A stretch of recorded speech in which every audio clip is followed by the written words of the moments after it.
हज़रत अनस रज़ियल्लाहु ताला अन्हु से रिवायत है कि नबी पाक सल्लल्लाहु अलैहि वसल्लम ने फरमाया, औरत जब अपनी 5 नमाज़ें पढ़े और रमज़ान के रोज़े रखे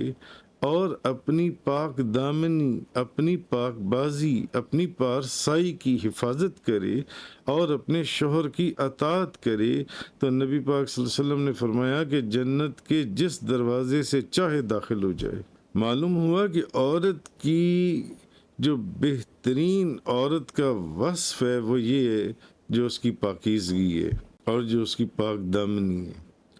हजूर ने फरमाया, जो औरत 5 वक्त की नमाज पढ़े, रमज़ान के रोज़े रखे और अपनी हिफाजत करे, अपनी पाकबाजी की हिफाजत करे,